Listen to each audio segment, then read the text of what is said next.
Hello and welcome back to the Elysium Design YouTube channel. Today we're going to be designing some app presentation slides just like these. We're going to use Illustrator and Photoshop. So let's get to it. Let's go into Illustrator and draw a rounded rectangle. So this is a rectangle with nice curves on the edges, and we're just going to have a stroke on this.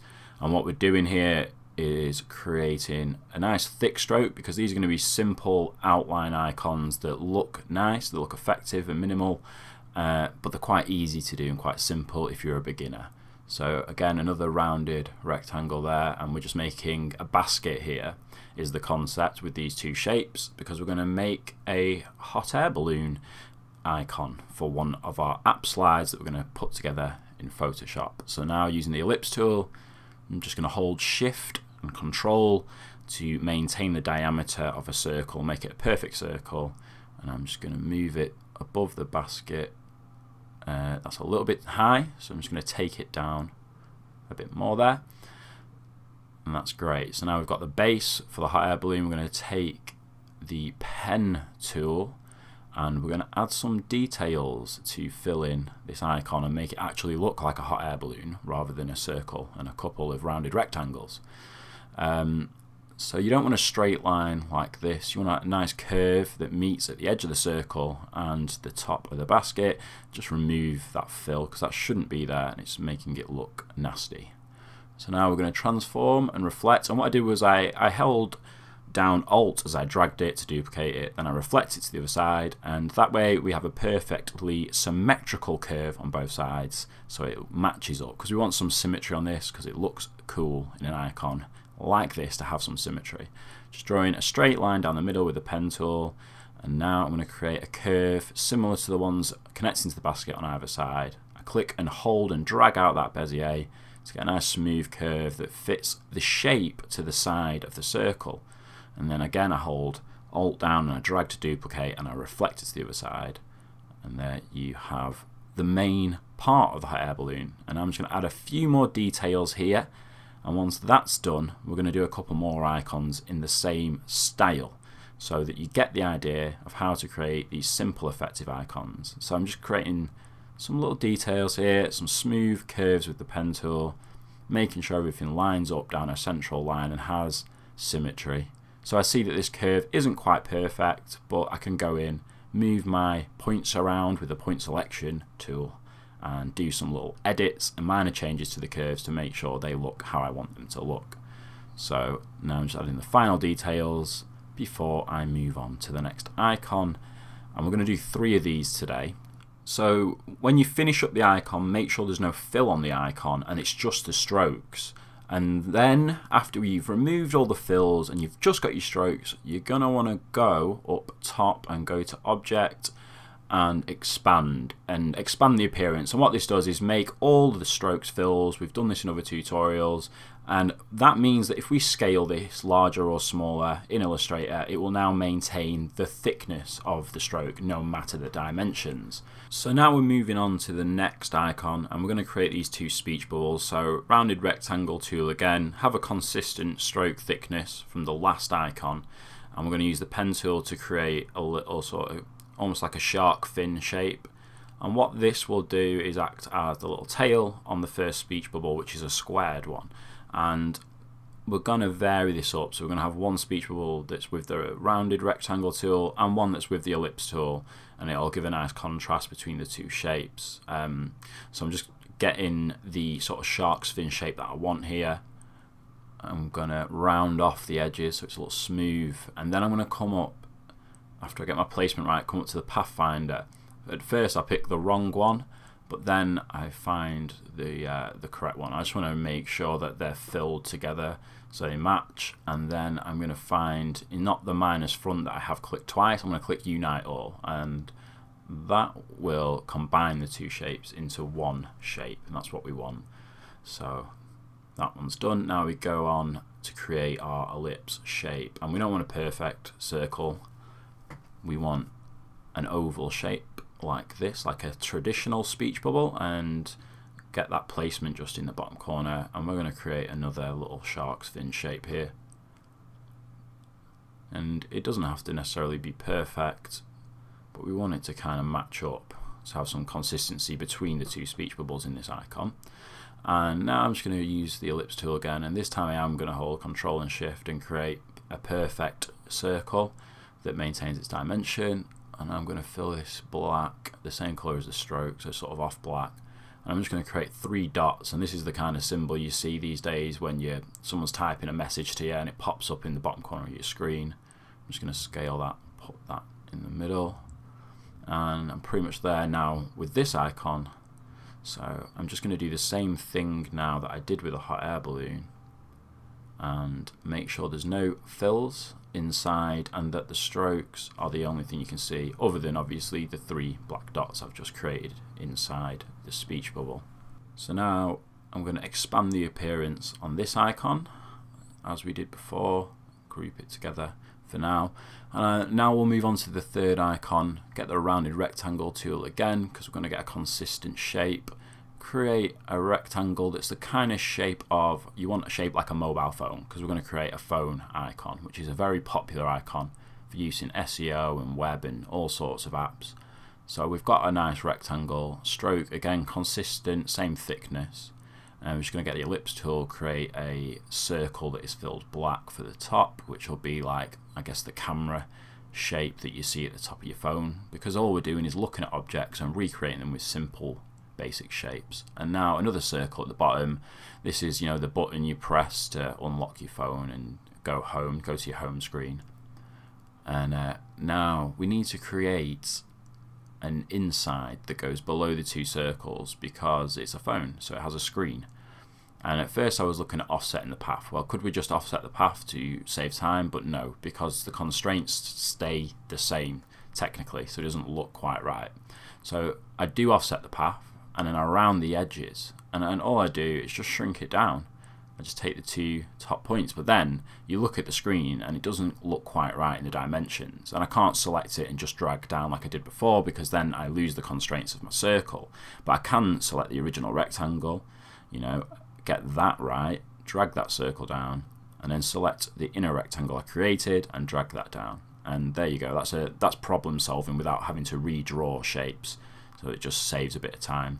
And now I'm just going to use the rounded rectangle again, and all I'm going to do here on the side is create some little button type shapes, and that's just for the sake of adding detail. They wouldn't be as prominent, say, on an iPhone these days, these buttons, but it just adds the hint of a button, the idea that it's there, and it just gives a bit more complexity to the icon shape and makes it look a little bit cooler. And there we go, that's looking alright. I'm quite happy with that. Just make sure the alignment's there and there's no unneeded shapes that are filled, and drag up that little square inside just to make it fit properly. And there we go, there's our 3rd icon. Select the whole thing, and again, object, and no, we're going to go to expand again. Yeah, exactly. We've expanded the shape so the strokes all stay the same width no matter what. I'm just going to group that up. And there we have it, we've got our 3 icons, and we're ready to move into Photoshop to create our slides for our app or our mobile website. So we're going to create a new document. The dimensions can be whatever you want, but we kind of want to get the feel of a mobile platform screen, because we want it to look like a mock-up for an app or a mobile website. So the first thing I'm going to do is grab that rectangle tool, and I'm going to draw a rectangle for the header of the slide. I'm going to right click, and I'm going to go to blending options at the top. I'm going to select gradient overlay, and there you see the gradient bar. If you select that, you can pick the colors of the gradient, and what I'm going to do here is look for a really subtle, nice gradient. And the reason we don't want colors that are too contrasting, as in one that's really dark at one end and one that's really light at the other end, is because we want to create this kind of subtle modern feel, this clean feel, because that's the effect we're going for here. And what I'm going to do is I play around a lot to get a gradient that I'm happy with, but you just need the 2 boxes, a nice subtle gradient, and then you're going to duplicate that box 3 times, change it to variations of 2 different colors on each box. That's 3 boxes, 3 different gradients, all different colors, because we're going to create 3 designs for our 3 icons that we've created here in Illustrator. So I've got my square. Now I'm just creating a group folder for the slide, the first slide. I'm going to paste in from Illustrator my balloon as a smart object, place it, have it fairly small in the center, but a focal point. Rotate it, so edit, transform, rotate, and then I'm going to take the text tool and I'm going to create a dark grey header text, and I'm going to make it sort of boldish.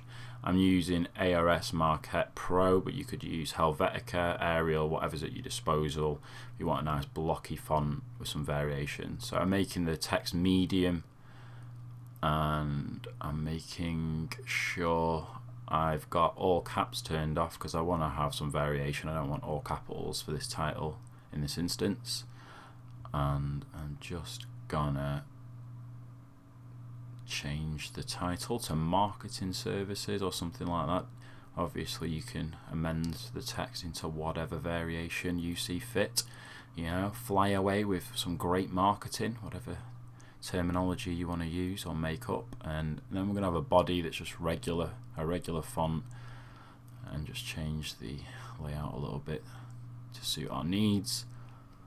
There we go. Just make up some marketing rubbish, some fake copywriting there on the fly.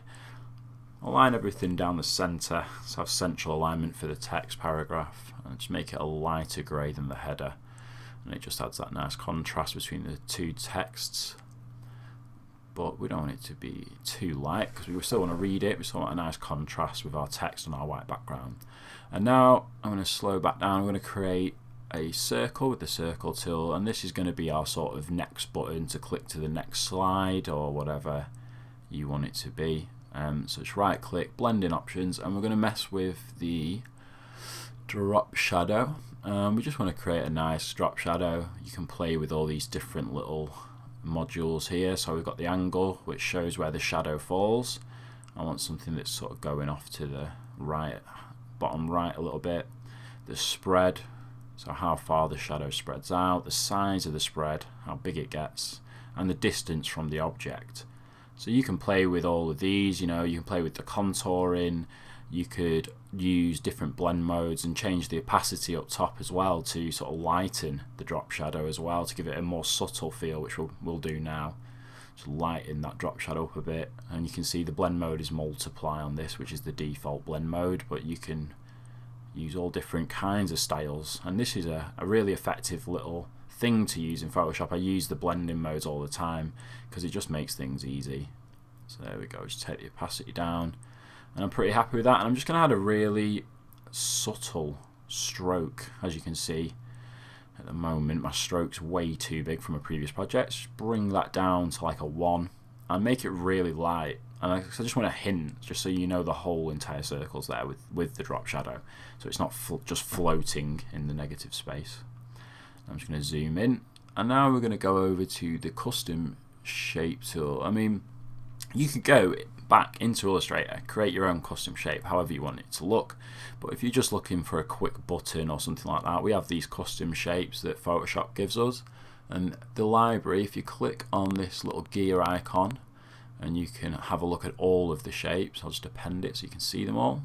And you have quite a variety of different things, you know, music notes, hands, crowns, squares, ticks, you know, all useful for different various projects. We even have speech bubbles similar to the ones we created for our icons. But what we're looking for today is some kind of arrow variation. I think this one here in the top left looks good. And I'm going to make it the same colour as the bottom of my rectangle so that it matches, and then that'll change for each slide and vary along with the gradient. Just get that nice and central, and that looks good. And now we're just going to create some small circles that are going to mock up the idea that there's multiple slides to click through, and this is one of many, but it's just a touch when making the mock-up to make it look realistic like it would on the phone, because there probably would be some kind of variation like that you'd see on a slider, for instance. So I'm just grouping stuff up just to keep it a little bit neat, you know. If it was for a client, I might be a little, you know, more strict with the naming and making sure everything's named properly and grouped up, but as it's just a tutorial, I'm just running through quickly. I'm just playing with the alignment here and stuff, making sure everything looks good and the spacing's good, because that's important. You want the end product to look sharp, and the way you do that is with nice spacing and layout, consistent lines, you know. don't change it up too much, you know, like the text. If the title is marketing services in a medium bold font, keep it the same font, keep it the same weight, keep it the same size, same for the body text, same for the buttons, keep it all consistent over the slides, vary the colour and maybe the design a little bit like the icon, but you want a consistent feel across the board, and that's what we're going to do here with these 3 slides and put them on a presentation. And these are great for little mock-ups to send to clients who maybe you want to work with and show them what you could do for their app or website, or just for creating your own little designs or ideas for websites and showing them off as well. So there we go, that's slide 1 pretty much done there. As you can see, we're just going to add some extra little details where the blimp is, because it looks a bit plain at the moment, it looks a little bit dull. So we're just going to add a few more details and then we'll be done with this first slide, and then we can kind of just duplicate that over the next 2. So I'm zooming in here, create a new layer for the hell of it. I'm going to create some little subtle details with the pen tool here, some subtle curves, the same as in Illustrator. Just creating a nice subtle curve at the edge there to highlight it, and I'm going to make a selection so I can fill that. I press Alt and backspace to do a fill from that front panel, but you can always right click and fill as well if you prefer. I'm just going to add a little subtle hint here to the basket as well in a slightly darker orange, and again consistency with the colour. And we're not going to add too much detail, we're just going to add a few little shapes here to have a hint of detail and shadow. And like anything, like any of these tutorials, you can spend plenty of time perfecting this, but for the intensive purposes of this tutorial, I'll just give you a quick example here of what I mean. And after we create these fills, we're going to go in and we're just going to have a little play with some custom shapes to create another interesting layer to the design so it's not as simplified. So go into your custom shapes, select the star shape, give it a white fill, and then just place it around your hot air balloon or your icon that you've used for whatever slide, so your mobile phone for instance, or the other icon with the speech bubbles. We're just going to create these stars so they form fit around the shape and negative space. We're going to do that from edge to edge in random placings with random sizes, and then we're going to bring the opacity down just to add this little cool funky detail to the outside of the design and make it look a little more interesting. And once you've done that, we're there, we've got our cool little slide, and we can go in and repeat the process, copy another icon and take it in and do that on a different rectangular background with a different colour. So now let's go into our other document, and this is where we place our slides that we've created with our icons and our stars and our arrow buttons, and we're just going to paste them in. We're going to select the entire thing on the slide document, copy all the layers, paste them in, create a subtle stroke around the outside and a drop shadow. And you can create this from scratch, or you can go back into your original design and just copy, right click on your design that has the drop shadow, i.e. the button, and paste it straight onto the new layer, and there you'll have a simple stroke just like the button and a simple drop shadow.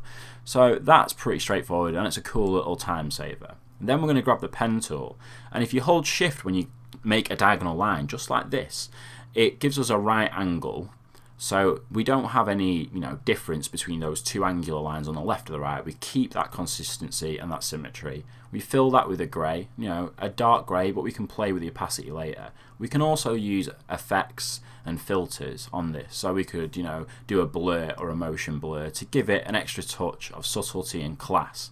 Obviously we're not going to have this much contrast because we want to keep it consistent with the rest of the design we've created. So we want nice subtle little sort of offshoots here. So I'm just playing with layer effects and blending effects to see what they look like, because it's always important just to play around and find out what looks good to you basically.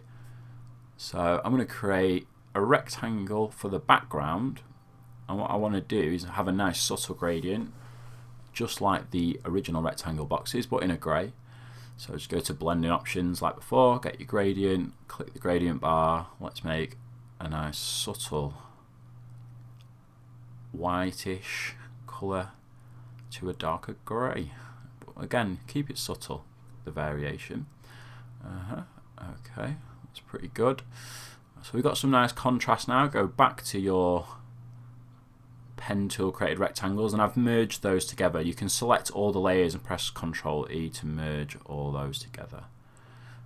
Just drag it down, and I'm just going to blur it, Gaussian blur it, and you can see the live preview as well to see what the result is and what you think. I'm just going to bring the opacity back down again, and as I say, you can just play with this. You can do things like duplicate it and create a nice sort of two-tone doubled up effect.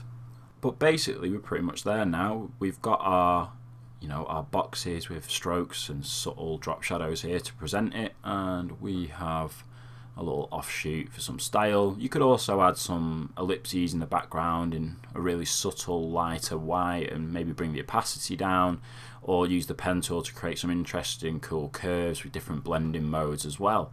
I mean, the options as always are endless with this. The more time you want to spend, you can, but it doesn't always necessarily make it better. You can keep things simple. And here I'm just editing the artboard to get my final design within shot before I go to file and export and save it for web. And there you have the final design, looking fantastic and really showing off the possibilities. So you've learned how to create simple icons in Illustrator using the pen tool and shapes and some pathfinder and expanding those paths, and you've also learned how to mock up your app or mobile device projects in Photoshop and then display them together on a cool background.